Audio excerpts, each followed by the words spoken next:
L'Olympique Lyonnais terminera son vendredi soir à la deuxième place de la Ligue 1. C'est plutôt positif quand on est vu comme on était parti dans cette rencontre 4-1 contre les Stacks. Pas l'adversaire le plus difficile que l'OL aura à affronter, mais on aura eu 45 minutes de football laborieux avant que l'OL se débloque enfin. On a souvent eu ce cas de figure de l'OL qui fait une mi-temps sur deux. Là, on l'a eu version puissance 1000, hein. On est les meilleurs, c'est tout. J'en profite pour saluer ceux qui sont dans le tram sur le retour. Je sais qu'il y en a quelques-uns qui écoutent dans la file du tram, puis dans le tram après. Je vous salue, je vous souhaite bon courage. Et ceux qui sont sur YouTube, puisque la rediff sera disponible sur YouTube, n'oubliez pas de lâcher le petit pouce bleu et de vous abonner. La classique, hein, ça fait jamais de mal. Voilà, on va débriefer ensemble cette belle victoire de l'OL contre les Stacks. Victoire 4-1 qui a un peu tardé à se décider. Malgré des circonstances plutôt favorables, on aura le temps de refaire le déroulé du match ensemble. Comme vous le savez, hein, le fonctionnement de ce débrief, ça va être très simple. On va d'abord parler de ce match dans son ensemble. Qu'est-ce que vous en avez pensé? Comment vous le résumez en un mot? Est-ce que ça vous rassure? Est-ce que vous êtes content? Est-ce que vous avez passé un bon week-end? Est-ce que vous êtes inquiet? Est-ce qu'il y a des choses qui vous ont énervé? On fera un aperçu global de cette rencontre tous ensemble avec le chat. Ensuite, nous parlerons des performances individuelles, parce qu'il y aura des choses à dire, notamment sur ce diable de TT qui a décidé de jouer avec les stats, puisqu'il a encore ce soir 2 buts et une passe D. On fera comme d'habitude les notes sur Paint. Voilà le résumé. Ton côté nul, c'est pas exactement ça, mais on en parlera. On va faire comme d'habitude, chaque chose en son temps, les gars. Les notes individuelles, ça viendra après. On finira par le Juninho. Et un petit point global sur la Ligue 1, comme on a fait d'habitude. Je vais pas vous mentir, c'est pour préparer l'éventuelle suite avec notre cher partenaire. Poussif en première mi-temps, mais 3 c'est niveau Ligue 2. Ouais, il faudra parler de 3 aussi. Vous vous rappelez que quand on a fait le dernier débrief, on avait parlé vite fait de la Ligue 1 et on avait parié sur. Enfin, parié. On avait imaginé le premier entraîneur limogé et on avait eu une assez grande unanimité pour aller dire Bruno Irles. Et Bruno Irles, il est dans la merde, hein, on va pas se mentir. Voilà. Quoi dire, si ce n'est que les 45 premières minutes ont quand même donné très fortement envie de s'arracher les cheveux. Une ouverture du score très prématurée, offerte par Adil Rami, que l'on salue, que l'on embrasse, Adil Rami, vraiment un frère. Et c'est à peu près tout dans cette première période. Rien du tout à se mettre sous la dent, du U. Alors certes, les Stacks n'est pas venu pour jouer au football, hein, on le savait, ils sont venus en 5-4-1, regroupés à l'arrière, même à 0-1, mais finalement, ça leur a réussi. Regarde le dernier tweet de l'OL, c'est la prolongation de Cherki, j'imagine. C'est ça. Attends. Il y a Hugo Guimet qui se tape la gueule avec Santi. Ryan Cherki, un message pour vous les gones. D'accord, bon, on va se le mater. On va se le mater, ce petit message. Laissez-moi juste le temps d'aller sortir. Écoutez, voilà, on va se la faire en direct. On va se la faire en direct. Alors, non, c'est pas ça. On va se la faire en direct, puisque visiblement, Ryan Cherki a quelque chose à nous annoncer. Donc, je vais vous la montrer en direct. Il faut juste que je mette ça au-dessus. Voilà, Ryan Cherki a un message. On va enlever la musique. Hop, on va basculer là-dessus. Voilà, le message de Ryan Cherki.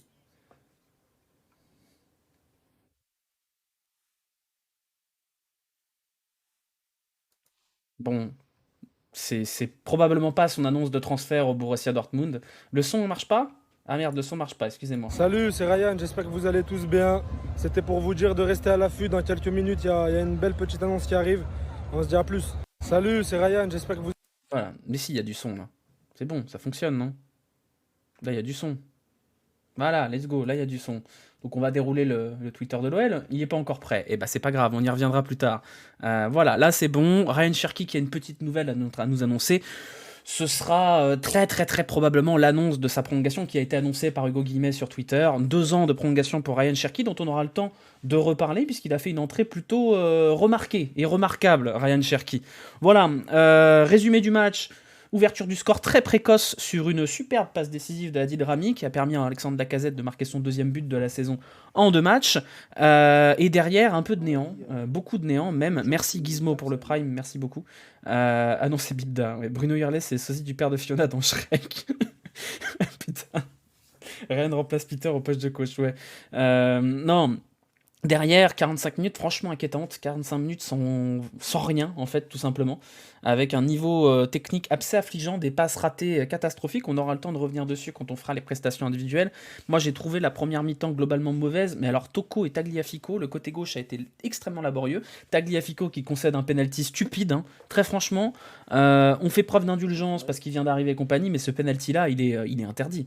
Il est interdit, on aura le polo maillot. Il est trop beau. Franchement, il est trop bien. C'était les maillots vintage. Je sais pas s'ils sont encore dispo sur la boutique de l'OL, mais ils sont très beaux. Voilà. Donc, il nous en sauve deux aussi. Alors oui, attention, on va tempérer ça derrière. Mais la première mi-temps de l'OL, pour faire les choses dans l'ordre, c'est inquiétant quand même. De produire une telle mi-temps face à un club en face qui est probablement une des équipes, si ce n'est l'équipe la plus faible de Ligue 1. Mention spéciale à notre latéral. J'ai pas vu le message. Tant pis. Moi, j'aime bien le tag. Alors, sa deuxième période est vachement mieux, mais on aura le temps de parler des performances individuelles après. Mais alors, par contre, oui, il y a un gros problème sur cette première mi-temps. C'est Toko et Tagliafico. Alors, autant Tagliafico, il a des choses à se reprocher parce qu'il est pas bon sur la première mi-temps. Mais alors, je n'ai pas vu Toko une seule fois en haut de mon écran pendant toute la première période. J'ai l'impression qu'il y avait vraiment une consigne. Ou alors, si c'est une consigne, je la comprends pas. Si c'est pas une consigne, c'est dramatique. Toko n'est pas descendu défendre une seule fois en première mi-temps. Il a rien fait d'ailleurs, c'est une catastrophe. Ça a supprimé son message. Ouais, encore un penalty. Ouais, vous avez peut-être vu la stat.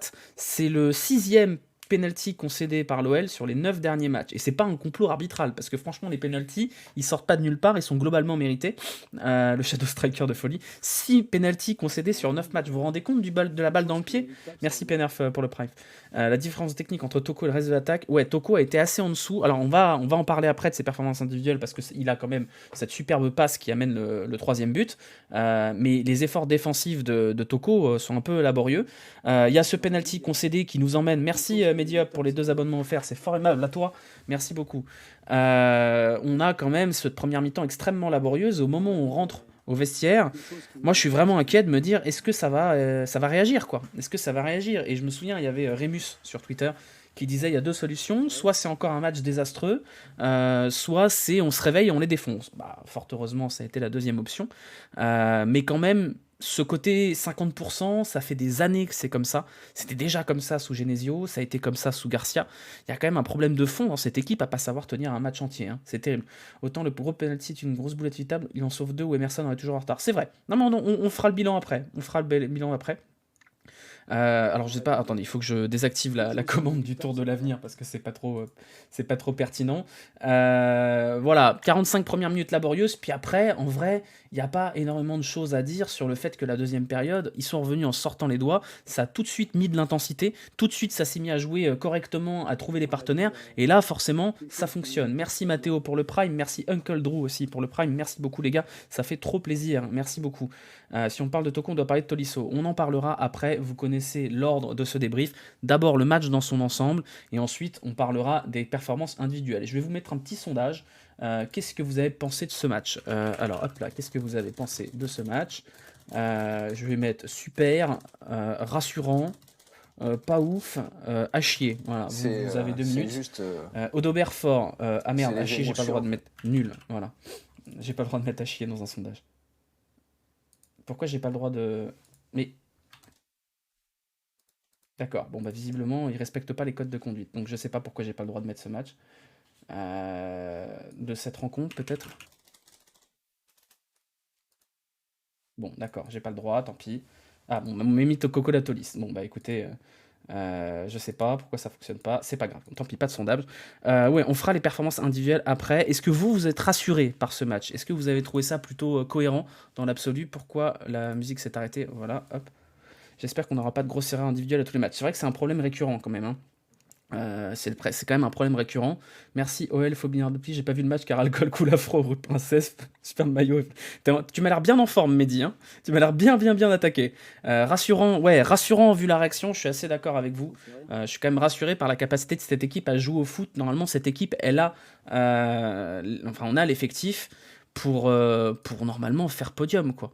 Voilà, c'est bon, le sondage est en route. Merci au modérateur qui a pris le relais. Je ne sais pas lequel d'entre vous est là. C'est peut-être Eldo.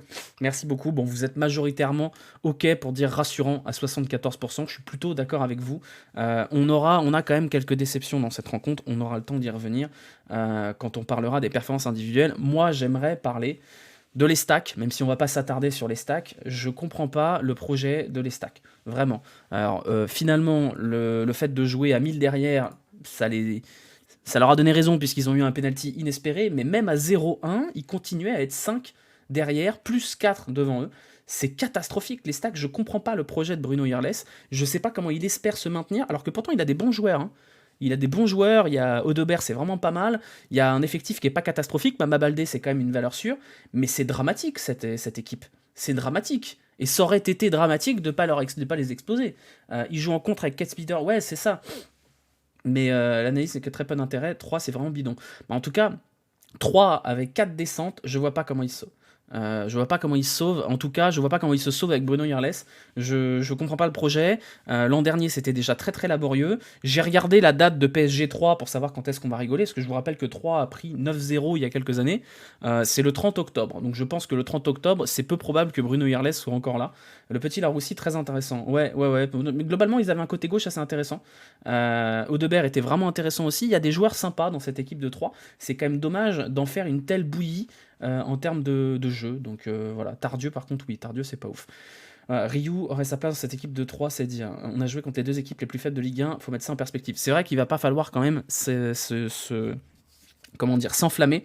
On a joué un Ajaccio relativement faible, en plus à l'extérieur pour eux, et ensuite on a joué 3, c'est vrai que c'est deux équipes qui devraient en théorie descendre, ou en tout cas qui sont favorites pour descendre, donc c'est bien, 6 points, c'est déjà pas mal dans l'absolu, on a eu des débuts de saison plus laborieux, mais il n'y a pas à s'emballer outre mesure, hein. Les premiers grands tests du côté de l'Olympique Lyonnais, c'est pas tout de suite, hein. C'est pas tout de suite.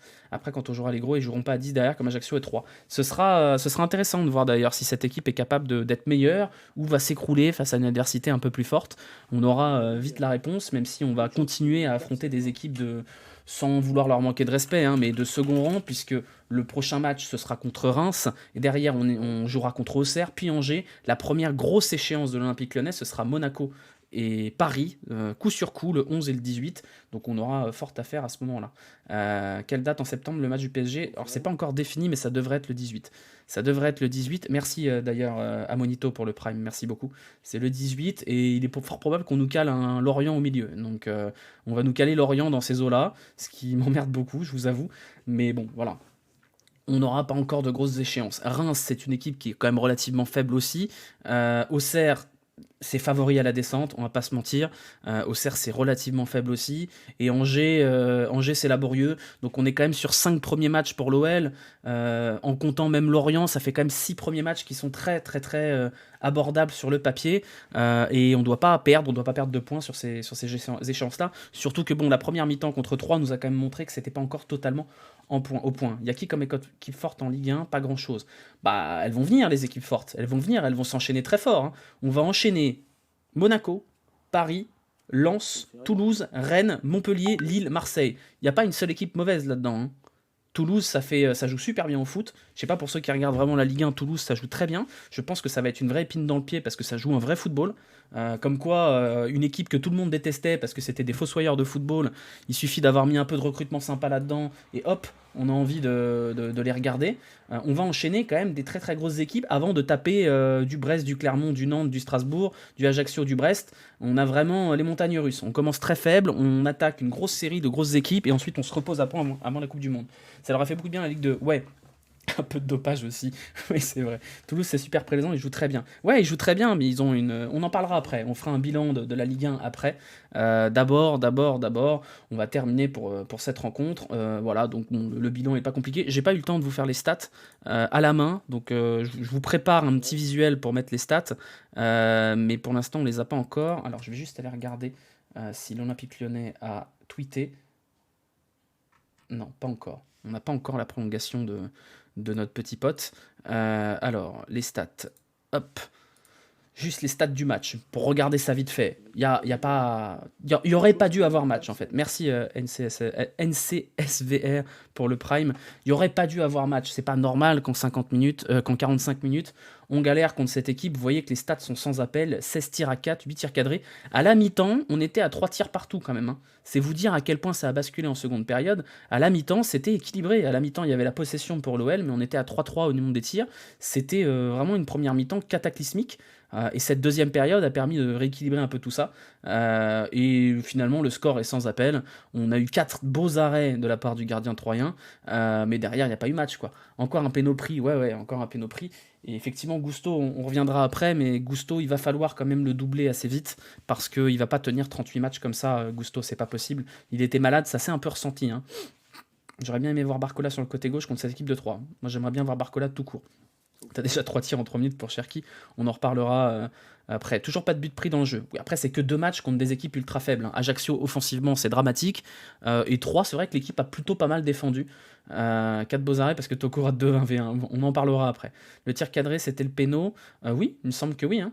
Par contre, la Casette, j'aime beaucoup que ça s'appelle son jeu de haut but. Ah bah, il apporte dans cette équipe quelque chose de différent, ça c'est sûr. Et on voit bien que quand ça commence à tourner, c'est la plaque tournante, il fait tout, la Casette. Donc effectivement, il n'y a pas trop de débat à avoir là-dessus. C'est le moment bientôt, là, ça nous fait quoi? On va attendre la petite demi-heure de stream pour passer aux notes individuelles. Ça va me permettre de préparer ma fenêtre Paint pour vous dessiner un beau terrain de foot. J'espère que vous êtes prêts. Hop, voilà. Alors. Par contre, j'ai fait de la merde, là. Pourquoi le Paint marche pas, là? Bon, c'est pas grave. Ryu, il a rien à faire pour l'instant. C'est vrai qu'il a pas eu grand chose à faire. Je me suis dit, bon, bah, si tous les matchs sont comme ça sera plutôt pas mal pour Ryu, hein. Ça sera plutôt pas mal. Il n'y a pas grand chose à dire. Si, il y a une sortie un peu ratée en première mi-temps de Ryu, mais on fera le bilan individuel après. Hop, attendez. Non, c'est pas ça que je voulais faire. Je suis en train de préparer mon overlay derrière, hein. C'est pour ça que vous voyez pas. Hop là, vous êtes prêts? Pour les Ryu, il a eu ce qu'il y a à faire. Pas très bien fait. Oui, c'est vrai. Dembélé va-t-il jouer la saison avec Cherki Barcola Dembélé, la question se pose, hein. La question se pose, mais on en parlera aussi après de Moussa Dembélé, parce que quel est son projet à Moussa Dembélé? Est-ce qu'il a vraiment envie de rester dans une équipe où il y a vraiment peu de place pour lui? Je sais pas, honnêtement, je comprends pas trop ce qu'il cherche à faire, Moussa Dembélé. On verra, hein, si le mercato est encore long, hein, donc, mais là, oui, effectivement, il n'est même pas rentré, Moussa Dembélé. La Casette a même permuté avec Toko à la fin. Il a pas mal permuté avec Toko, hein. On verra les problèmes qu'il y a eu dans cette équipe au niveau offensif. C'est que souvent les 3 sont aspirés vers l'axe, et face à une équipe qui bétonne pas mal derrière, ça a été souvent un peu laborieux. Hop là, voilà, le terrain est prêt. On va pouvoir se mettre aux notes individuelles. Merci MZHXH pour le Prime. On va pouvoir dessiner notre très joli terrain de foot. Vous connaissez la tradition. Alors, voilà, tac, un beau terrain de traviole avec une surface pourrie pour Rémi Rioux, voilà, avec une toute petite surface de réparation. Voilà, hop. S'il te plaît, des changements à 80e. C'est vrai que... Oui, c'est vrai que Dembélé n'est pas dans le groupe, c'est vrai, j'ai oublié qu'il était blessé, excusez-moi. C'est vrai que les changements sont un peu tardifs. Moi, j'aurais bien aimé voir Ryan Cherki un peu plus tôt. Alors, nous avions... alors, attendez, on va baisser ça. Nous avions Rioux au but. Nous avions Castello ici. Nous avions Tango Mendes ici. Faut qu'on m'explique pourquoi Toko fait des passes à tous les joueurs sauf son latéral. Mais j'ai l'impression qu'il a vraiment pas envie de jouer avec, hein. C'est terrible. À droite, nous avions Malo la légende. Hop, Gusto. Nous avions Tagliatelle. Merde, attendez, j'ai fait une faute. Il y a 5 changements, ça compte maintenant, il faut les faire plus tôt. Je suis d'accord avec toi. D'ailleurs, j'étais surpris de voir qu'à la mi-temps, il n'y avait pas de changement encore. Hop là, on va mettre Toko devant. Ici, on va mettre la Casette. TT. Hop, nous avions Le Penant, dont on va avoir le temps de parler aussi, parce que lui, il y a quand même du football chez le monsieur. Paqueta, qui était annoncé ici, et qui a plus joué de l'autre côté. Et la Tolis. Voilà, ok, on est prêt. Il n'est pas Toko, gâche pas son petit peu Paint. Alors, dans l'ordre, faisons les choses dans l'ordre. Rémi Rioux. Rioux, bon... Pas eu énormément de choses à faire, mais je l'ai quand même pas trouvé très rassurant dans l'absolu. Il y a eu une sortie aérienne un peu catastrophique sur un centre où il relâche le ballon. Il y a eu cette tête en retrait de Tagliafico où il comprend pas qu'il faut prendre le ballon.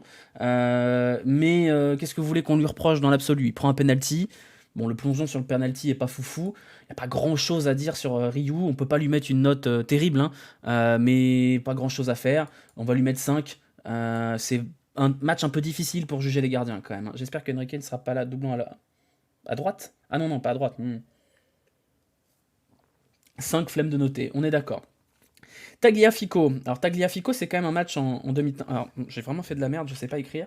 Tagliafico, c'est quand même un match un peu en demi-teinte parce qu'il concède ce penalty, il fait une première période qui est dégueulasse, mais après c'est lui qui est à la base de 2 buts. Donc je pense que ça mérite quand même une certaine compensation. On va pas lui mettre 7 parce qu'il y a quand même une erreur grossière sur le penalty qui peut coûter le match, hein, tout simplement. Mais après, il se rattrape bien. C'est une bonne mi-temps et une mi-temps catastrophique. Je pense que Tagliafico, ça lui vaut un petit 6. Ça lui vaut un petit 6. Si on fait une moyenne, voilà, c'est première mi-temps à 4, deuxième mi-temps à 7,5. Allez, on va mettre 6. Voilà, c'est vrai qu'il a été à l'image de l'équipe, c'est-à-dire désastreux en première période et assez brillant en seconde. Je l'ai trouvé vachement plus intéressant quand il s'aventurait dans le camp adverse. J'ai eu l'impression qu'en première mi-temps, il n'osait pas avancer à cause de Toko. Et en deuxième période, je l'ai trouvé vachement plus incisif, vachement plus agressif. Et je trouve que le Tagliafico qui a la niaque, effectivement, qui a la violence, comme ça, je trouve intéressant dans ce domaine-là. Mais attention, première période quand même assez inquiétante de la part de l'Argentin. 2 beaux sauvetages aussi. Merci Arsouille pour le Prime. Moi, je suis curieux quand même de voir comment ça va évoluer Tagliafico. Est-ce que ça va évoluer vers un mec qui va trouver sa place, devenir de plus en plus agressif et de mieux en mieux dans ses aspects défensifs, ou est-ce qu'il va un peu flancher comme a fait un peu Emerson. Emerson, on s'est un peu extasié au début, hein, rappelez-vous. On trouvait Emerson plutôt cool sur les 2 premiers mois de compétition, puis après il est devenu très très neutre. Donc Tagliafico, on ne crie pas victoire pour le moment, parce qu'il y a encore des faiblesses, mais je trouve que quand il se met dans son match, il y a quelque chose d'intéressant chez lui. Dommage pour Quentin Merlin. Moi je suis d'accord, j'aurais préféré Quentin Merlin. En deuxième, la Tagliatelle était al dente. Voilà, c'est bien, Gladour. Bien, bien, on va t'applaudir. Quand il perd la balle à la 45e, je regrettais mon bon Enrique. Après, bon, il y a un problème de fond, qui est que ça s'en sent pas les deux là. Les deux là n'ont pas de relation. Ils ne jouent pas ensemble, ils ne montent pas au bon moment. Toko a vraiment pas l'impression, j'ai vraiment l'impression que Toko a pas envie de jouer avec Tagliafico quoi. Donc là il y a un problème là. Là il y a un problème et à un moment donné il va falloir faire quelque chose sur ce problème là parce que le côté gauche de l'OL est très faible offensivement. Merci Galiwatt pour le prime. Et défensivement c'est un problème. Tagliafico qui a quand même tendance à se remettre dans l'axe se retrouve assez rapidement débordé dans cette zone là et Toko ne revient pas. Donc à partir de là, c'est quand même un gros problème, je trouve. Et ces deux-là vont avoir quand même beaucoup de mal à jouer ensemble toute la saison. Je sais pas lequel des deux sautera, mais vous avez quand même une idée duquel je veux plus voir dans l'effectif, hein. Mais bon, c'est toujours pareil. Toko est raciste envers les Sudam. Bah, c'est quand même un peu problématique parce qu'il y a pas d'entente. Il n'y a pas d'entente entre les deux. Ça se sent sur les 2 matchs. Ça peut évoluer vers le bon sens, hein, mais pour l'instant, il y a un problème de fond dans l'entente entre ces 2 joueurs. Et il y a un autre problème qui est que, on va en reparler après, vous avez Tolisso qui a beaucoup tendance, il a beaucoup fait dans ce match-là, à aller se projeter dans cette zone-là. Là. Vous voyez cette zone ici et il a été très peu servi. Pourquoi? Parce que Toko a tendance à faire pareil. Donc en fait, on a un doublon ici. Et donc ça va pas. Donc je pense quand même, et ça on l'a déjà identifié lors des précédents matchs, voire pendant les matchs de prépa, qu'il faut plus de profondeur dans cette zone-là pour Toko. Et c'est peut-être Barcola qui a besoin d'être là. Parce que avoir plus de largeur de ce côté-là permettra de mieux exploiter cette zone-là qui est clé, hein. Cette zone-là, elle est tellement clé, vous l'avez vu, hein. Tété, il adore cette zone-là ici. Tété et Gusto s'entendent sur cette zone-là. Et cette zone-là, pour l'instant, elle est mal exploitée parce que Toko repique, parce que Tagliafico ose pas monter et parce que Tolisso se projette dessus et fait les mêmes appels que Toko. Donc je pense qu'il y a un problème de fond. Communiquer OL. Ah, communiquer OL. Communiquer OL. Alors, je vais vous le lire incessamment sous peu. Alors, non, il n'est pas encore tombé le communiqué. Merci Igoris pour le prime, merci beaucoup. Voilà, bon, Tagliafico, encourageant, mais attention. Voilà, attention. Le penalty est pardonné, mais il faudra quand même être assez un peu plus. J'ai mis le lien.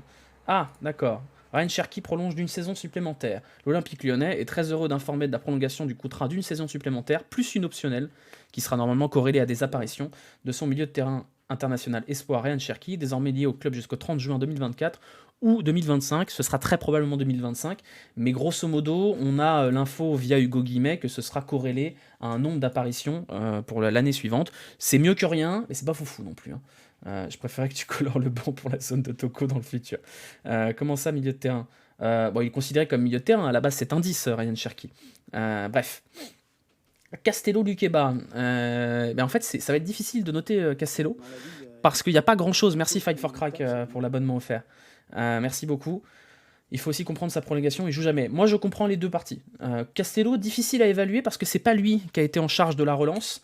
On a compris le plan de Peter Bosz qui est de confier la relance à Thiago Mendes, ce qui se défend dans l'absolu parce qu'il est aussi défenseur central pour ça, Thiago Mendes. Je trouve que Castello a été plutôt fiable. Pas grand chose à faire, mais bon, solide comme d'habitude. Il aura les 30 apparitions avec ses 5 minutes en fin de match. Il fait des bonnes à pied. C'est vrai qu'après, c'est Thiago Mendes à qui on a confié les rênes de la relance. Je suis quand même curieux de voir Castello un peu plus avec le ballon, parce que je trouve qu'il a une super qualité de relance aussi.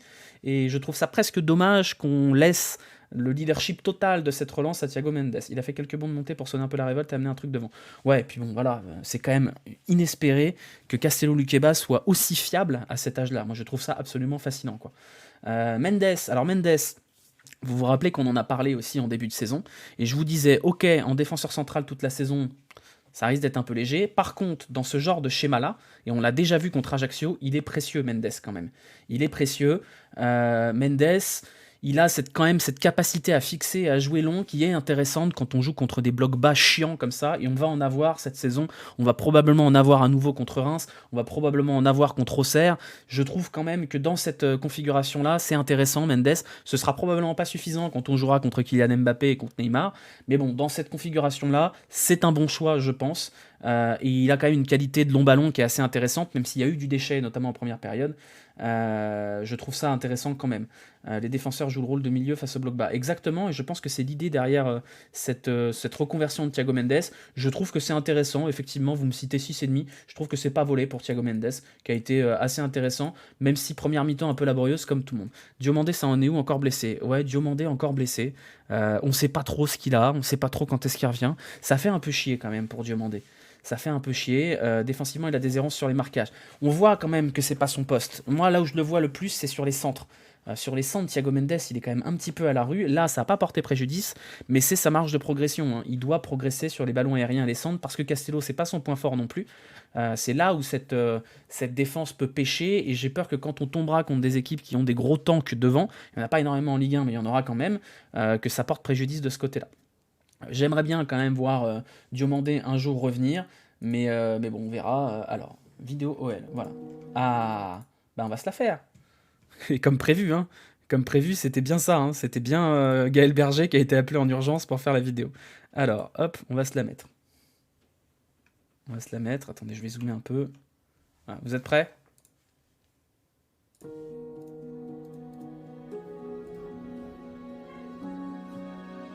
Je m'appelle Ryan Cherki, j'ai 13 ans.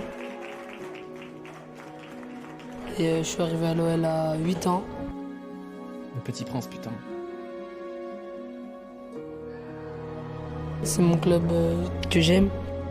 Allons pour Ryan qui enchaîne, qui a le coup favorable, le but de Ryan, oui, le petit piqué.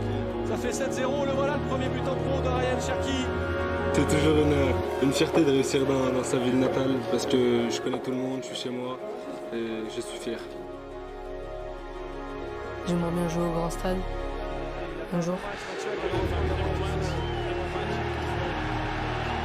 Écoutez ça, ovation. 16 ans de voix et de jeu, toute la ville le connaît déjà.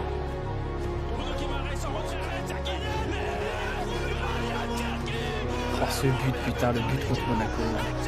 Ah, les frissons, bordel. Ah ouais, le but contre Monaco, c'était fou. Putain, j'étais là, j'étais dans le parcage. Je suis dans le parcage. C'est contre Brumby. Non, c'est Brumby, ça, oui. Ils ont pas mis le match contre Nantes? Bon, bah c'est une bonne nouvelle quand même. C'est une bonne nouvelle, une bonne chose de faite. On aura un petit rap de Ryan Cherki et ça c'est cool, ça c'est bien cool. Voilà, on va pouvoir reprendre. Conférence de presse sur YouTube. Ouais, on va pas faire un réact de la conférence de presse, on a nos propres trucs à faire, mais ça fait plaisir quand même, ça fait plaisir. Effectivement, c'est les émotions. Ouais. C'est juste... c'est les émotions en fait. El Tabasseur, prochain message de merde, c'est le ban. Hein. Je te le dis, tu me fatigues. Voilà. Ok, on reprend. Gusto. Alors, Peter Bosz a dit qu'il avait été malade. On l'a trouvé. Moi, je l'ai trouvé un petit peu en dessous. Il faut le dire, je l'ai trouvé moyen, Gusto, aujourd'hui. Oui, prochain message, c'est ban, Thanatos, t'inquiète pas. 5-5, ouais, pour moi, c'est pas un bon match de Gusto. Et autant j'ai tendance à être très très indulgent avec Gusto, il fait pas un bon match. Bon, après, il est malade, il a des circonstances atténuantes, mais je pense pas que ce soit un match qui mérite la moyenne, parce que je l'ai trouvé très faible dans la technique. On le sentait un peu en dessous. Salut, Tex. Mauvais de la tête. Non, il n'a pas été bon, Gusto, aujourd'hui, il faut savoir le dire aussi. On l'encense régulièrement à raison. J'ai pas trouvé que c'était un bon match de Gusto. Possible de savoir pourquoi Diomandé joue pas. Il est blessé. Il est blessé. Je pense que Gusto, c'est un vrai sujet. Il va falloir le doubler.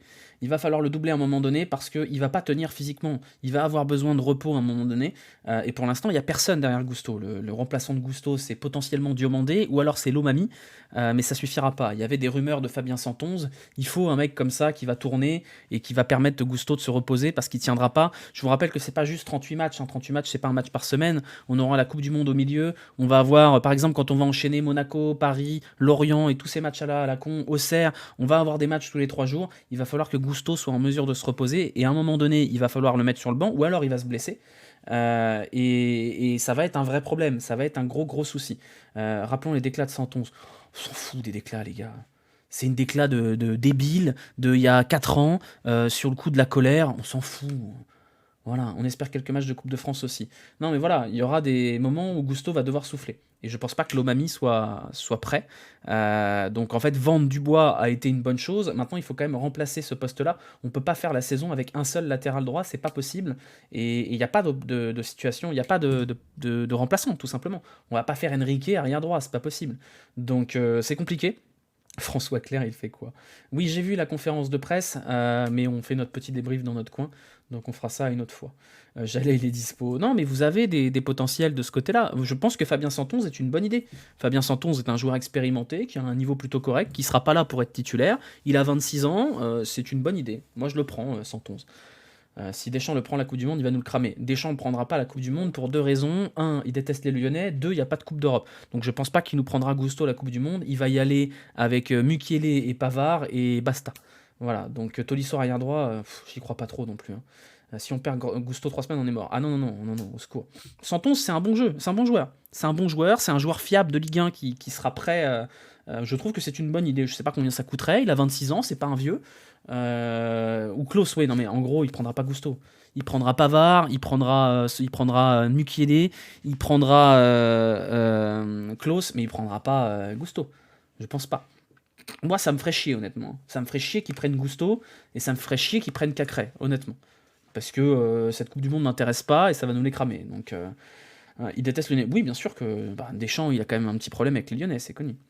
Il prendra 0 Lyonnais. Il peut prendre Tolisso, hein. Il peut prendre Tolisso si Tolisso fait un bon début de saison. On va en parler parce qu'il n'a pas été ouf. Mais voilà, il faut foutre la paix à Malo Gusto. Il a 19 ans. Laissez-le tranquille. Il fera ses petits matchs en espoir et compagnie. Tranquille. Voilà. Passe au milieu de terrain, si ça vous va. Johan Le Penant. Quel joueur. Exceptionnel, Le Penant, quand même. Il y a quelque chose chez ce gamin. On l'avait déjà dit après Ajaccio, mais il y a quelque chose chez Le Penant quand même. C'est le gamin, il arrive de Caen, il a que la Ligue 2 pour 5 millions et il devient petit à petit une pièce maîtresse de cet effectif. Il y a quelque chose quand même chez Le Penant. Il y a une agressivité, il y a une niaque, il y a une endurance. Alors certes, il n'a pas la qualité balle au pied que peut avoir par exemple Maxence Cacré. Certes, il n'a pas la qualité de passe de Bruno Guimaraes, mais c'est un bébé Le Penant. Hein. Il a une marge de progression folle, c'est monstrueux. Le Stade Malherbe est un club ami. Ah bah ça, oui, clairement. Hein. Merci à toute la Normandie. J'aimerais dire un grand merci à la Normandie et au Stade Malherbe de Caen pour Johan Le Penant. Vous nous aviez annoncé qu'il était fort. On vous remercie grandement pour la contribution à la saison de l'Olympique Lyonnais. On ne sait pas quoi dire. Merci infiniment, parce que c'est le joueur qu'il fallait à cet effectif. Merci pour Le Penant et le Mont-Saint-Michel. Merci pour le Neufchâtel aussi. Merci pour la charcuterie, le fils du pauvre de Cabourg. Enfin, merci à la Normandie pour toute sa richesse et donc ses milieux défensifs de qualité, puisque bon, sortir Le Penant après avoir sorti N'Golo Kanté, c'est quand même assez solide. Hein. Ce titre sera aussi le leur, exactement. Trop frileux quand il est seul, ne se retourne jamais quand il est seul pour jouer. Ouais, je suis d'accord, Brigitte, il n'est pas fini, Le Penant. Et c'est pour ça qu'on va pas lui mettre 8. Je pense que Le Penant, on va lui mettre 6,5 aussi. Mais je trouve que dans les intentions et dans le type de joueur, c'est vachement intéressant. C'est vachement intéressant, Le Penant. Il y a cette capacité à presser haut, parce qu'il presse vachement haut. Il y a cette capacité à se retourner. Mais je suis pas d'accord avec toi quand tu dis qu'il se retourne jamais. Et je trouve qu'il y a une marge de progression qui est folle quand même. Qui est folle. Merci Caen, vous méritez Orelsan. Exactement. Et aujourd'hui, c'est encore lui la pièce maîtresse du milieu de terrain, parce que Tolisso était un peu en dessous et Paqueta était un peu trop haut à mon goût. On dirait que de Le Havre nous envoie Kadewere. Bon, après, Le Havre, ils nous ont filé Dorasso aussi, c'est pas mal. Le Penant et Paris-Camembert, deux récits de la Normandie, effectivement. Je suis quand même curieux de voir quand on va avoir Cacré. Je reste toujours sur ce doute de savoir si Cacré et Le Penant vont réussir à jouer ensemble. Alors, en l'occurrence, la entrée de Cacré me fait penser que oui. Ferland Mendy, Le Havre aussi. Effectivement, pour nuancer le match de Gusto, il avait le seul joueur de... Oui, c'est vrai. C'est vrai qu'il avait une sacrée opposition en face. Le Penant 5 dans l'équipe. On n'est pas objectif ici. On note à l'émotion. On note pas... Enfin, je veux dire, c'est pas un débrief journalistique. On note à l'émotion.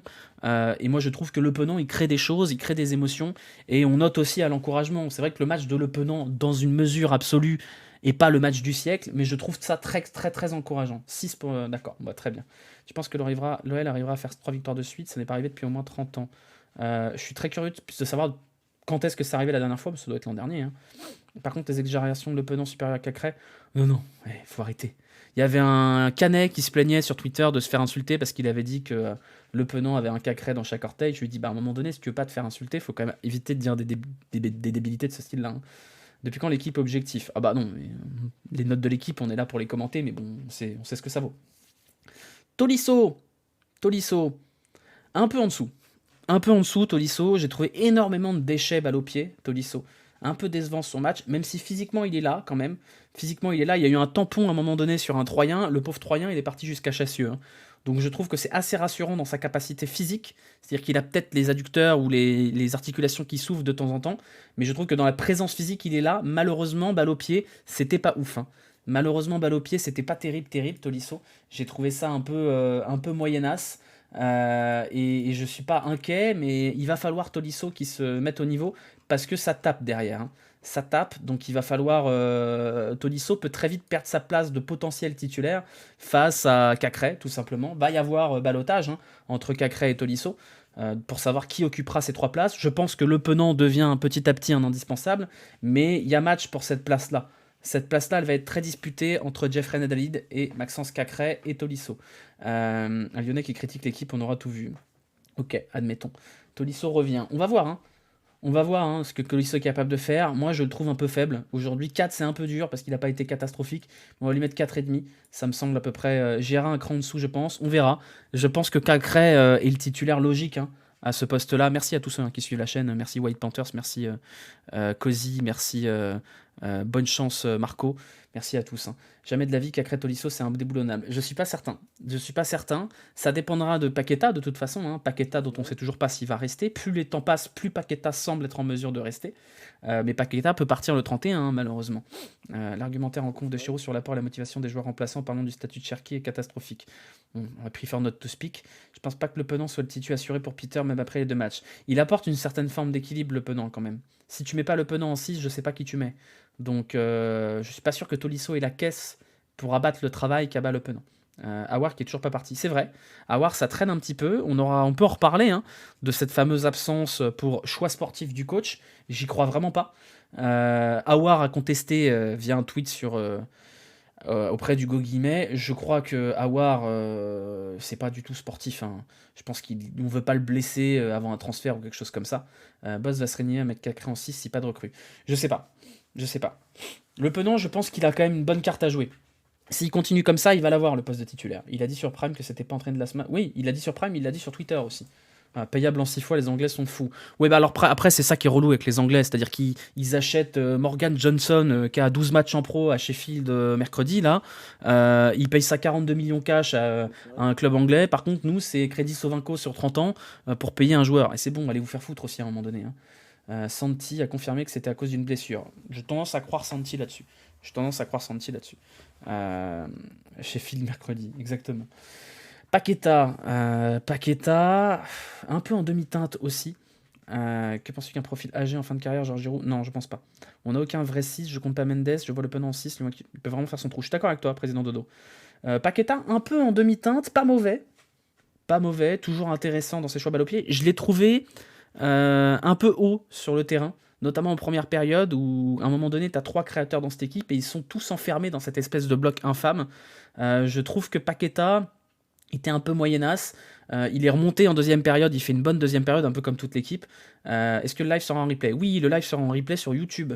Voilà, j'ai envie de pousser un peu YouTube, donc n'hésitez pas hein, à aller vous abonner à la chaîne YouTube, balancer des pouces, et évidemment ça ne marche pas, bon de toute façon Tété, Lacazette et Paqueta, hein, c'est ce que je compte comme créateur, même si Tété est plus un ailier de percussion qu'un créateur, mais vous avez compris.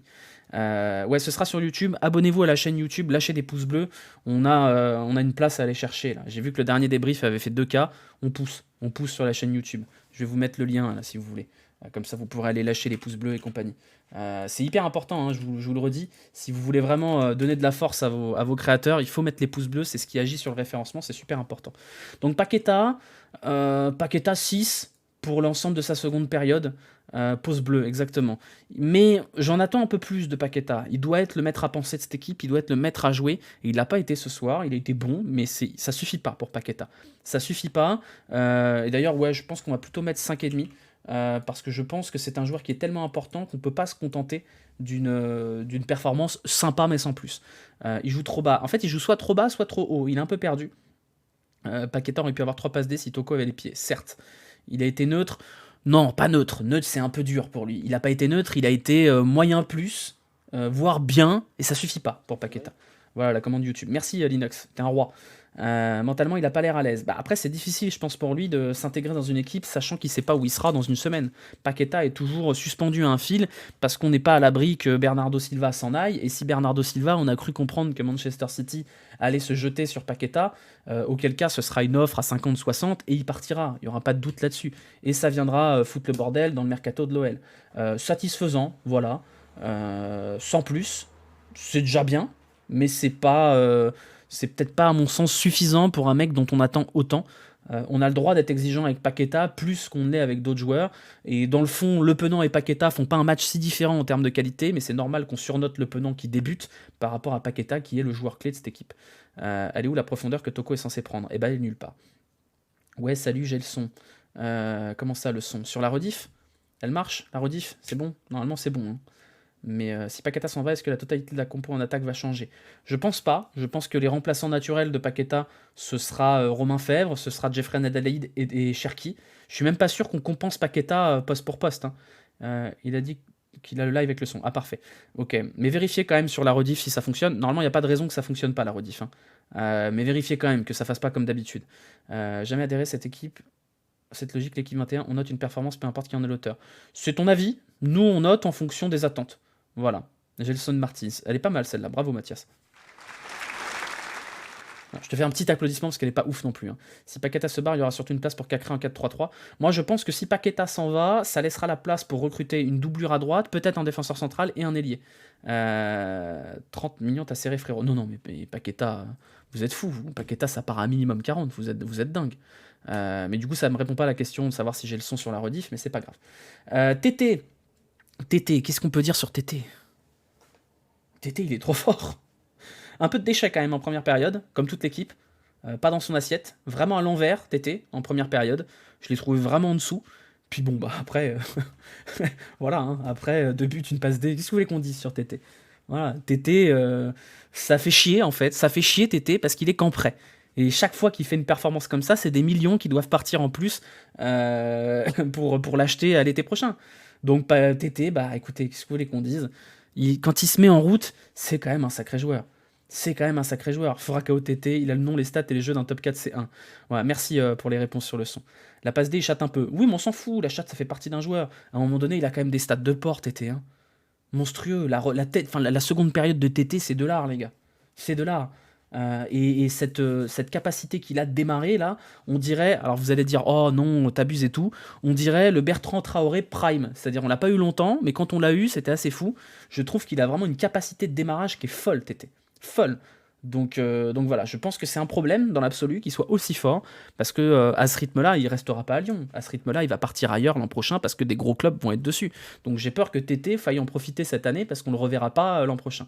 Rachid Ghezal Prime, non, manquez pas de respect. Franchement, on vend Paqueta, on achète Tété direct et une doublure à droite, on est bon pour cette année. Ouais, un allié gauche aussi. En doublure à droite, on n'avait pas une piste, un Scandinave genre de Bromby, ça me dit rien.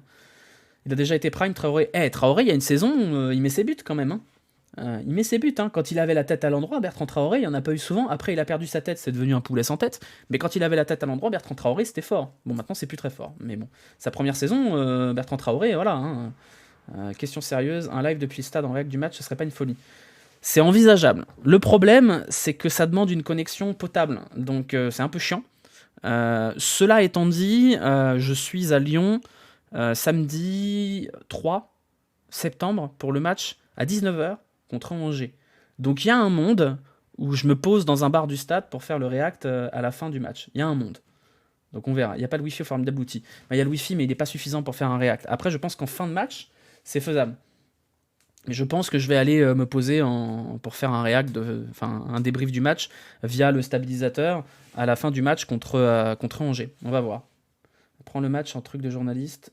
Visons grand. Je suis pas journaliste. Je peux pas me faire accréditer. Puis de toute façon, je fais du bruit, donc qu'est-ce que vous voulez aller faire? Toko, il est gênant pour le collectif lyonnais.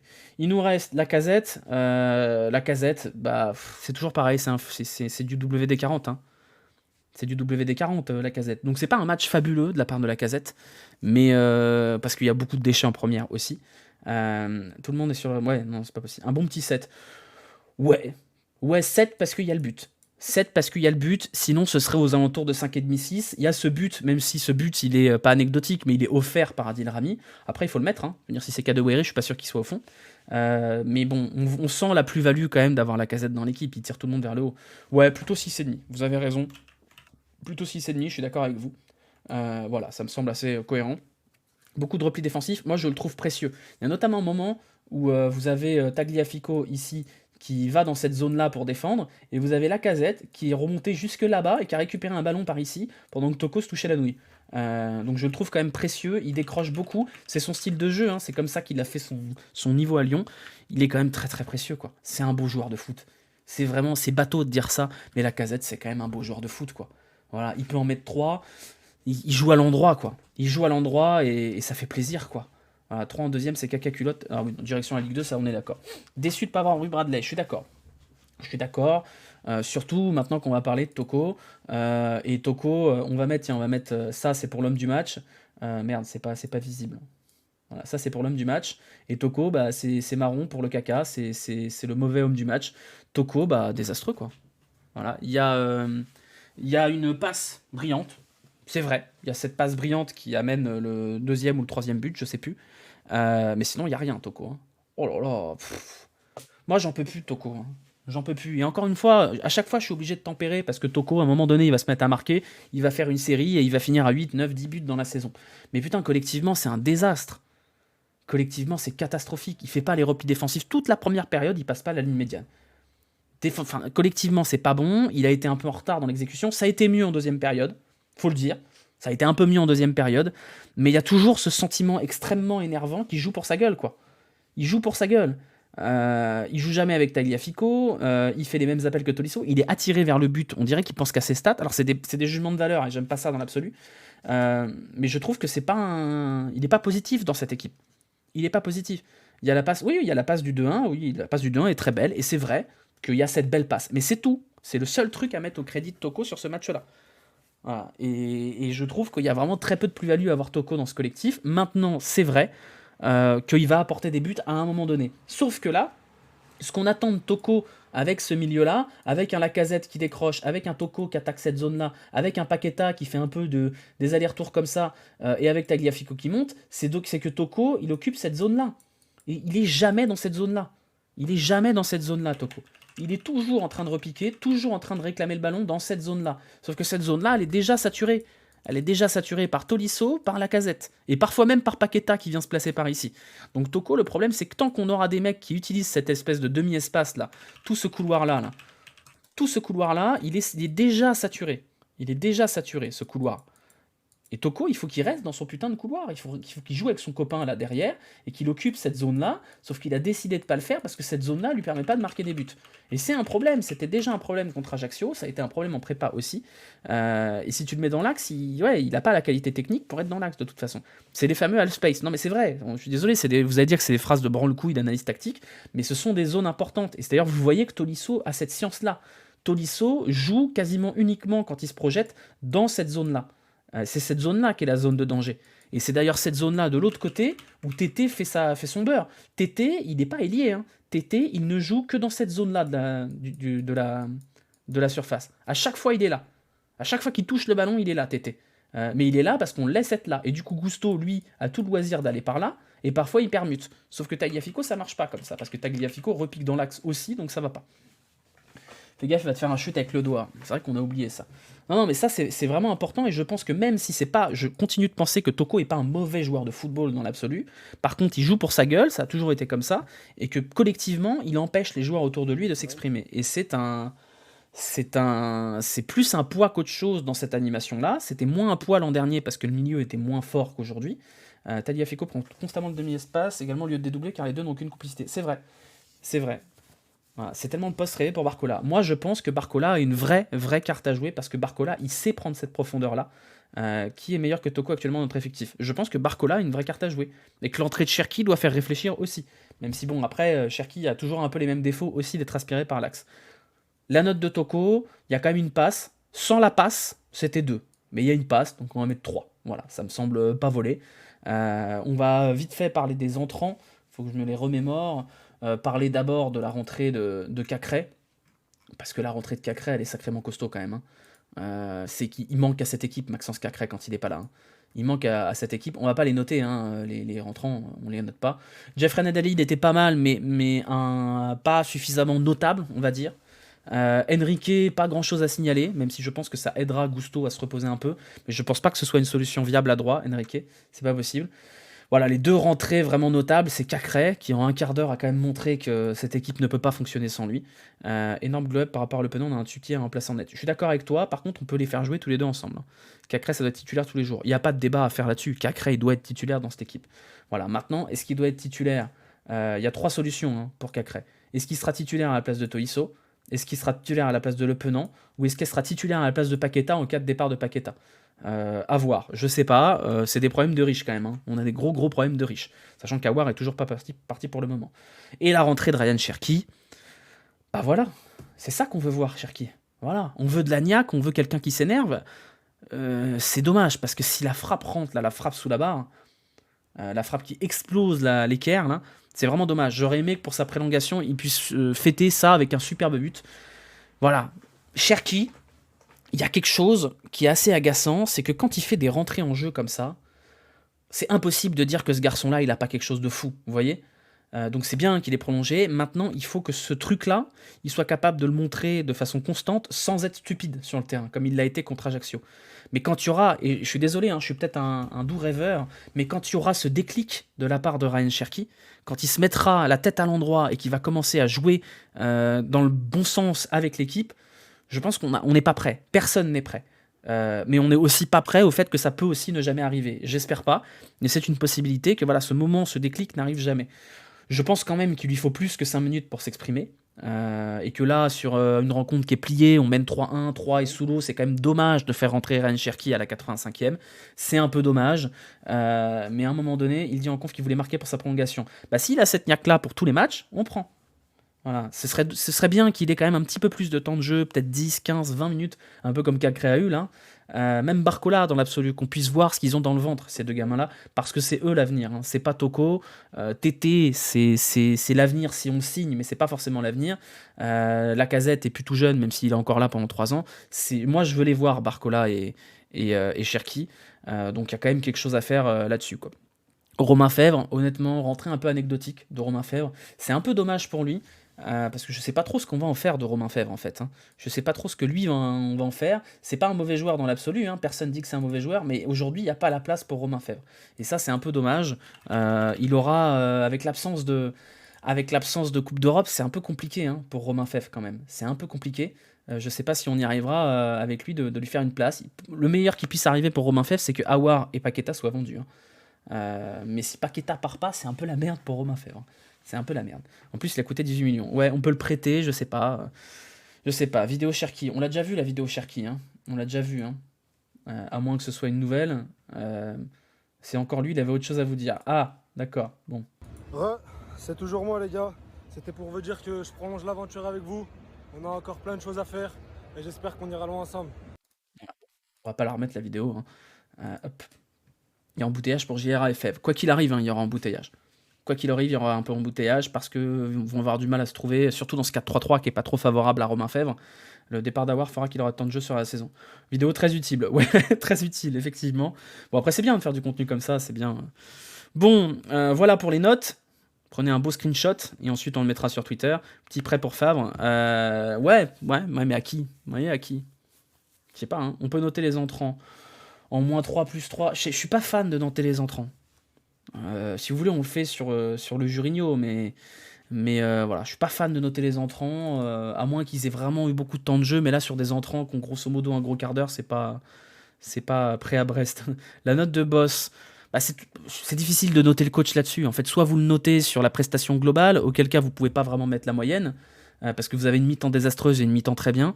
Après, si vous le notez sur la qualité du coaching et la qualité de réaction, effectivement, Peter Bosz mérite d'avoir 6 ou 7. Mais oui, on va dire 6 pour Bosz, parce qu'on peut pas oublier quand même 45 minutes de néant absolu. Un prêt à Nantes, je sais pas, on verra en tout cas hein, ce qu'il advient de Romain Fèvre et de Jeffrey Adelaide. Mais au jour d'aujourd'hui, je suis pas sûr que ces deux-là aient la place pour avoir beaucoup de matchs. On aura quand même très très peu de matchs hein, cette saison. On a 38 matchs de championnat, on aura quoi, 4, 5, 6 de Coupe de France, et basta, ça fait 45 matchs globalement à se partager. Pas de Coupe d'Europe, pas de Coupe de la Ligue, ça va être laborieux quand même. Hein. Je trouve un très bon arbitrage. C'est vrai qu'il n'y avait rien à dire sur l'arbitrage aujourd'hui. Rien à dire. C'est suffisamment cool pour être signalé. Rien à dire sur l'arbitrage. On se fait les Jurinho? On se fait les Jurinho? Allez, je vous le mets le lien dans le chat. Voilà, faites votre Jurinho. C'est parti. Alors... Je vous rappelle le concept hein, du Jurinho pour ceux qui ne connaissent pas. Vous avez 5 notes à mettre, de -5 à +5. Le but, c'est de noter les 5 joueurs qui ont le plus marqué le match. Pas de noter tout le monde. Donc là, par exemple, Tété, c'est assez évident que Tété, on va lui mettre +5. Voilà, parce que c'est lui l'homme du match. 2 buts, une passe D, on peut difficilement ne pas mettre +5 à Tété. L'autre joueur, à mon sens, qui marque le match, c'est Toko Ekambi. C'est pas le pire match de sa carrière, donc on va pas lui mettre -5, on va lui mettre -3. Voilà, normal que Barcola soit pas rentré. Pas donner à manger à tout le monde, hein, c'est comme ça. Ensuite, je regarde un peu ce qui a été mis en dessous. On a mis Tagliafico. Je pense que Tagliafico mérite quand même d'être noté. Il y a une fenêtre ouverte sur ta cam. Ah oui. Putain, pardon, excusez-moi. Comment je peux faire? Oui, on va faire ça comme... Non, pas comme ça. Faut que j'enlève le paint. Hop, voilà. Ah oui, c'est vachement mieux, effectivement. Non, hop, voilà. Là, c'est mieux, là. Non, c'est pas mieux. Alors, pourquoi ça marche pas? Voilà, c'est ça. Voilà, là, c'est bon. Là, c'est bon. Ok, tu peux remettre le lien. Ouais, je vous remets le lien. Je vous remets le lien. Hop là. Voilà, mec, on joue le titre et Macron va déclarer la guerre pour empêcher ça. Tagliafico +2, ouais. Joueur quand même assez marquant, je trouve. On va mettre la Casette, même si la Casette, c'est un peu du délit de belle gueule, du coup. Parce que je pense pas que ce soit le joueur le plus marquant. Qui on a mis Gusto dans les mauvais, quand même. Gusto, je pense qu'il mérite un -1. Voire -2 pour Gusto. Même s'il n'est pas fautif non plus. Et Le Penant, ouais. Le Penant, je suis d'accord. Le Penant, on va lui mettre +2 aussi. Ça me semble être des notes plutôt logiques. Vous mettez +2 ou +3 sur Le Penant, vous? +2 ou +3? Ça me semble cohérent, ouais. +2. Ouais, 2, c'est bien. 2, c'est bien. J'aime beaucoup que Tolisso ait compris que Tagliafico me rentre au milieu, donc se décale pour courir sa montée. C'est vrai, ça. C'est vrai, penalty sur Neymar. C'est vrai que Tolisso a cette capacité à compenser qui est un SRS. On est en excès de kiff sur Le Penant. C'est normal de s'enflammer sur un petit gars comme ça. C'est normal d'avoir plus d'affection pour un petit jeune. T'as toujours la fenêtre ouverte. Oui, c'est parce que j'ai pas fait la transition. Mais merci, c'est gentil. Voilà, pour le Jurinho. Un Jurinho plutôt positif aujourd'hui. Ça nous permet de voir que Le Penant est quand même largement en tête devant Tété. On voit hein, les 3 joueurs providentiels pour l'instant de ce début de saison, ils sont là. Et on voit que Toko Ekambi est très très largement dans le négatif. Lopez a pris très très cher pour Ajaccio. Ce sera compensé avec le temps. Mais Lopez a vraiment pris très très cher. Hein. Après, vous savez, le principe du Jurinho, c'est qu'il y a plus de gens qui votent sur les gros matchs. Donc ça se tempère, c'est logique, ça s'équilibre. Les grosses performances dans des gros matchs sont récompensées et les moins bonnes performances dans des petits matchs sont moins sanctionnées par rapport au nombre de votes. On note que Ryu prend que des pénaltys mais rien dans le jeu. C'est vrai, 1h30 du stade, pour rentrer du stade j'en peux plus, tu m'étonnes. JRE en flop, Jeffren Eudelaïde en flop non, hein. C'est juste que je pense pas qu'il ait été principalement... Le -7 il vient d'ici, hein. Il y a juste eu un -7 aujourd'hui. Barcola est 9ème. Barcola, il est 9ème, après il a que 173, parce que son entrée était très bonne contre Ajaccio, c'est tout. Le Penant, tête de U13, mais déjà de vraies épaules solides en vrai, exactement. Voilà, bon, on a fait 1h10 de débrief, est-ce qu'on fait un petit tour du côté de la Ligue 1 là Est-ce qu'on se ferait un petit tour du côté de Flash Résultats pour voir les matchs qu'il y a ce week-end Alors, les matchs en Ligue 1, hop, ils sont ici. Petit point Ligue 1, juste pour vous montrer le classement rapidement, même s'il est derrière moi, pour vous montrer que Lyon est 2ème du coup. C'est assez intéressant à voir, c'est-à-dire qu'il n'y a aucune équipe qui a réussi à gagner 2 matchs d'affilée, à part le PSG, donc c'est déjà une bonne chose. Ça sous-entend que Lyon sera probablement encore dans le top 5 après ce match-là, avec un match de retard. Donc c'est assez intéressant de voir ce début de saison-là. On a quand même... Il y avait moyen de chuter. Avant Monaco, on doit faire carton plein. Carton plein, peut-être pas, mais en tout cas, on ne doit pas perdre plus de 4 points, je pense. Voire même 2 points. On n'a pas joué Lorient. Oui, on aura un match en retard à la fin de cette journée, mais vous voyez que au maximum, on se fera dépasser par ces 4 équipes-là. Donc l'OL sera au pire du pire 7ème à la fin de la journée. Et d'ailleurs, ils se jouent peut-être entre elles, j'ai même pas vu. Au niveau du calendrier de cette Ligue 1, Monaco va affronter Lens, donc déjà ça nous fait une équipe en moins entre Monaco et Lens. On aura un Marseille-Nantes, Strasbourg-Reims, Angers-Brest, un beau match qui pue la merde, hein, Angers-Brest, Clermont-Nice, Montpellier-Auxerre, Toulouse-Lorient. Toulouse, ça peut déjà prendre une option. Rennes-Ajaccio, ce sera intéressant à suivre aussi. Et on aura déjà la grosse affiche de cette Ligue 1 qui sera Lille contre le PSG. Ça nous donnera déjà de quoi... parce que si on regardait le classement là, ça nous met Lille contre le PSG, donc probablement que Lille ne fera pas carton plein. Ça nous met Marseille contre Nantes. Bon, voilà. Arrête d'insulter les équipes de l'Ouest, H24. J'ai rien contre le FC Nantes, c'est une équipe que j'aime beaucoup. Lille, c'est fort cette année. On verra. On verra, c'est un point d'interrogation. Je pense qu'ils ont plus de chances de réussir avec Paulo Fonseca qu'avec Jocelyn Gourvenec, mais on verra. Je pense que Lille va prendre tarif. Aussi. Je pense aussi que ça va être une boucherie. Paris cette saison, c'est beaucoup plus fort. Paris cette saison, on l'avait dit hein, quand on avait fait le point il y a 2 semaines, ils sont énervés Paris en ce moment. Alors il faut que ça dure toute la saison et Paris, il y a toujours un moment donné où ils tombent en dépression. Mais effectivement, hein, Paris... je pense qu'il n'y a pas trop d'espoir. Hein. N'importe qui va prendre cher, ça a l'air de bien tourner. Combien de temps ça tournera, on verra, mais j'ai l'impression que la mayonnaise est en train de prendre. Ça peut faire 100 points, ça peut faire une saison invaincue. On verra, ils ont un vrai coach. Ce sera l'épouvantail, mais bon, on savait, hein, après la saison de l'an dernier, ils n'avaient plus trop le droit d'être nuls. Donc voilà, je pense que Lille va prendre une belle branlée. Marseille contre Nantes. Point d'interrogation quand même, parce que Marseille, même si ça va, c'est pas la folie non plus, ça peut vite retomber le soufflet. Strasbourg-Reims, pas trop d'avis là-dessus, même si je pense que Strasbourg va gagner, parce que je trouve que Reims est une équipe un peu faiblarde. Angers-Brest, Angers c'est faible aussi. Hein. Angers c'est faible, on va dire un partout. Clermont-Nice, Clermont c'est très faible, mais Nice c'est pas au point non plus. Je pense quand même que Nice doit gagner contre ce Clermont-là qui a la tête à l'envers. Montpellier-Auxerre, c'est quand même très faible. J'ai peur que Auxerre ce soit l'équipe un peu caca cette saison. Et Dieu sait que j'adore Auxerre et Dieu sait que le stade de l'Abbé Deschamps c'est mes premiers amours. Mais bon, attention, les fans de Bouffal vont attraper. Toulouse-Lorient, je pense que Toulouse va gagner easy. Toulouse, c'est vraiment l'équipe tube de l'été. Une super équipe, ça joue bien au foot, des joueurs intéressants qui sortent un peu nulle part. Équipe Football Manager, hein, Toulouse, hein, très clairement. Marseille, le jour où ils vont tomber sur une équipe qui bloque leur piston, ça va être très difficile. Et je pense que ça peut être Nantes. Nantes est une équipe chiante à jouer, hein. Même si c'est pas aussi fort cette année que l'an dernier. Nice a perdu contre Tel Aviv. Non mais Nice c'est pas bon cette année. Par contre Clermont c'est faiblard. Hein. Et Nice ils vont être un peu obligés là parce que je pense que Sir Jim Ratcliffe il commence à en avoir un peu ras le cul de mettre des sous dans une équipe pas terrible. On salue Loïs Diony du côté d'Angers qui sera triste quoi qu'il arrive. Oui, magnifique déclat de Loïs Diony qui a dit quand on gagne on est heureux et quand on ne gagne pas on est content. Oui, je crois que c'est ça là, hâte de voir un coup franc de Van der Bomen. Effectivement, Ajaccio c'est bien casse-couille, bien blocus. Ouais, ça peut faire match nul Rennes, hein. Ça peut faire match nul contre Ajaccio. On a vu qu'Ajaccio c'était chiant à jouer. Ça peut faire match nul. Et Lille PSG, je pense que ça va faire un 2 ou un 3-0 bien tassé pour le PSG, parce que je pense que Lille n'est pas encore au point. Voilà. Je pense que dans les prochaines semaines, on se mettra à faire les petits loto-foot pour faire plaisir à Paris en Sport. Voilà, histoire qu'il me re-signe le contrat pour l'an prochain. On fera des petits loto-foot ensemble. Quand on perd pas, on est heureux. Voilà, c'est ça. Voilà, ce sera le week-end prochain. Lyon, pour le week-end prochain, pardon. Lyon jouera le dimanche à 17h.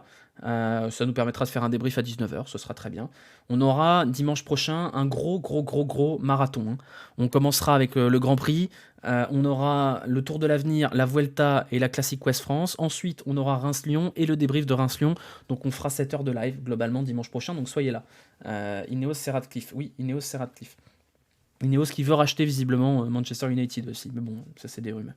Je vois que Marseille qui peut merder à Nantes. Ça peut faire match nul. C'est pas à Nantes, hein, c'est contre Nantes. Mais ça peut merder. Voilà le programme de ce week-end de Ligue 1. De notre côté, on se retrouvera les 2 prochains jours pour faire du vélo, pour jouer, pour regarder le Tour de l'Avenir et la Vuelta. Ce sera demain sur les coups de 14h30, 15h. Des étapes de sprint des deux côtés, étape de sprint sur la Vuelta, étape de sprint sur le Tour de l'Avenir. Radcliffe d'Harry Potter, exactement. C'est exactement la même chose, c'est lui, c'est le même. Il a même la cicatrice là, c'est le même. Dimanche après-midi, on connaît les performances de Lyon. Oui, la fameuse collation, on connaît. Voilà, est-ce qu'on a tout fait? On a tout vu? Est-ce qu'il y a un truc dont vous voulez parler en particulier?